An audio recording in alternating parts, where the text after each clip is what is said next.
Bon, alors comment passer des opérateurs à leur représentation matricielle? C'est ce qu'on va tenter de faire ici. On a un opérateur S carré, puis on l'applique sur un ket. Puis on sait que ça nous donne 3 quarts de h bar carré fois le ket qui. Puis là, ici, on va travailler avec S égale à 1 demi. Mais là, ça, c'est la forme, on va dire, des opérateurs, parce que ça s'applique sur un ket. On aimerait ça avoir leur représentation matricielle. On le dit, un opérateur linéaire, on peut l'écrire sous forme matricielle, mais comment? Donc, c'est ce que je vais faire dans les prochaines minutes. Commençons avec le vecteur. On sait qu'on peut écrire un vecteur ou un ket de façon générale dans une base E1, E2 comme le produit d'une matrice qui contient, une matrice rangée qui contient les deux vecteurs de base, E1, E2, et ça multiplie une matrice colonne, C1, C2, qui représente les coefficients dans la base B. Si vous avez oublié les détails, j'ai une vidéo qui est disponible sur YouTube qui discute exactement de ça, c'est-à-dire les vecteurs, les bases et leur changement de base. Et je vous invite à aller le voir pour compléter votre compréhension. Maintenant, ce qu'on a fait pour les vecteurs, ben on peut aussi le faire pour une transformation.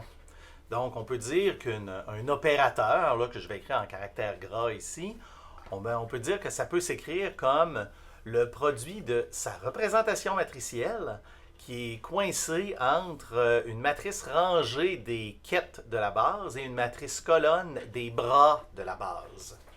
Puis je vais vous montrer comment on peut arriver à ça. Si on fait le produit, on complète le produit, on se retrouve avec une forme qui est S11 fois le projecteur E11, S12 fois le projecteur E1, E2, S21 fois le projecteur 2,1, puis S22 fois le projecteur E2, E2.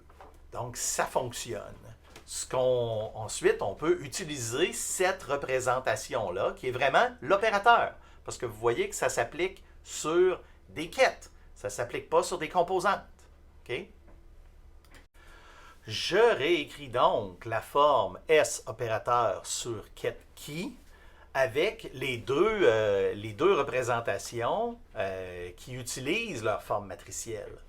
Puis je me retrouve avec, j'ai la forme qui représente S, j'ai la forme qui représente mon ket qui, puis quand je les mets ensemble, ben, je me retrouve avec un vecteur colonne en E1, E2, puis un vecteur rangé en E1, E2 que je peux multiplier. Puis cette multiplication-là donne l'identité.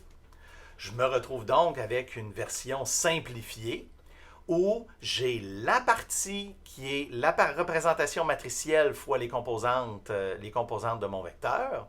Puis tout ça, c'est exprimé dans la base E1, E2 parce qu'il me reste un vecteur rangé au début.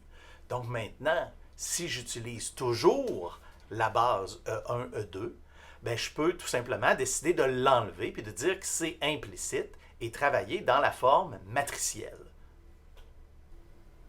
Donc, par exemple, je vais écrire simplement la représentation matricielle de S qui s'applique sur la représentation matricielle de qui B qui donne la représentation matricielle de qui prime, toujours dans la base B.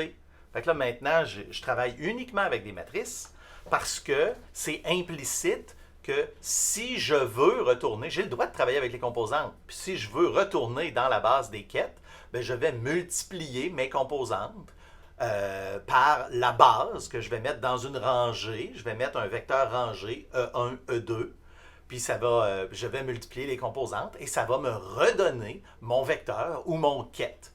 Donc, parfois, on peut travailler avec les composantes, parfois, on peut travailler avec la représentation complète, le vecteur ou le quête. C'est à notre choix.